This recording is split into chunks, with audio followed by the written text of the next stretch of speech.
by Bishop Dag Heward-Mills Ministries. Discover how God can change your life forever. For you. Is it fantastic? Is it amazing? Is it supernatural?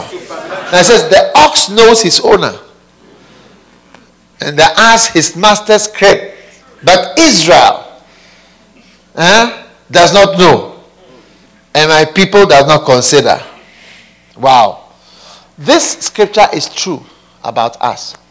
It's true about the church. That everybody knows his owner. And who is the owner of the institution. And to whom they must answer. Everybody knows it. Those who work in schools and are teaching, they don't teach the gospel when they are teaching, because they know that it's a school owned by maybe the government.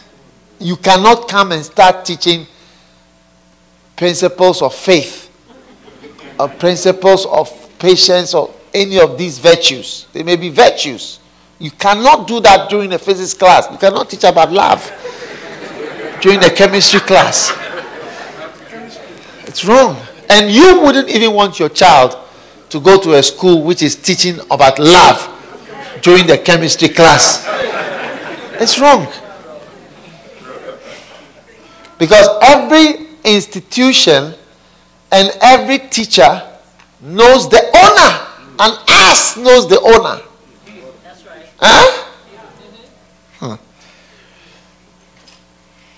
The people who are politicians, the democratically elected politicians that we have today, they know their owners. They are owned by the people, by the masses. And that is why we can sometimes watch them on television as they say incredible things. And you wonder why the person is saying what he's saying. You can't even believe it. But they know that these people are going to vote for me. So you see somebody who has a wife and children saying that 2 men should marry. Yeah. And who would not like his children to do that? He will say that he thinks that they should marry. Because he knows the owner who is going to say, you are, I vote for you. And they do statistics, and they find out that 60-something% of Americans or whatever country are in favor of this. And so based on that, they know the owner and the one who has the power. Do you understand? Yeah. Everybody knows where the power is being wielded from in his particular area or field. So you will see a Christian who grew up as a Christian doing alakubala with fellow other members. Yes. Because of his master. It's a response to his owner. Whom he has recognized as his owner. Yeah. Because he's going to get his vote from those people. So he knows that I am owned by this. But the church and the pastors, we don't know who owns us.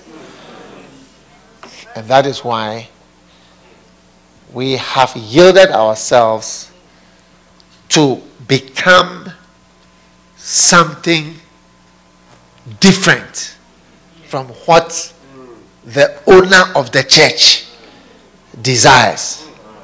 Yeah, something very different. You get it?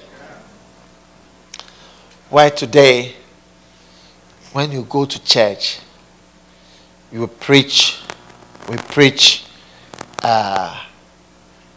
as though we are bank managers. Yeah. I tell you. And we have forsaken the real owner of all of us. And even asses and donkeys are doing better than we are.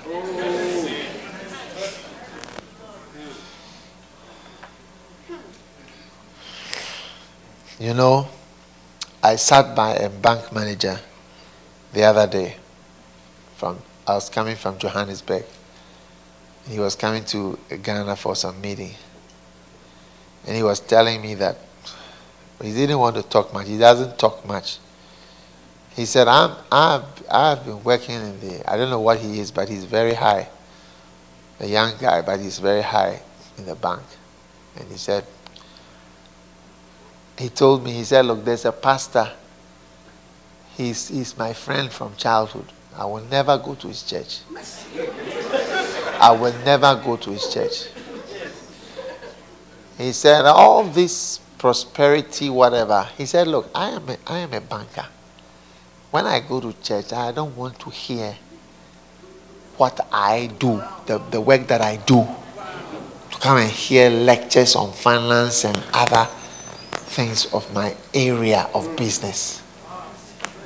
I want to know about God.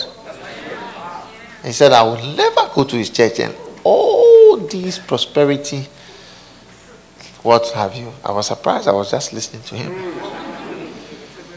Yeah. I was amazed.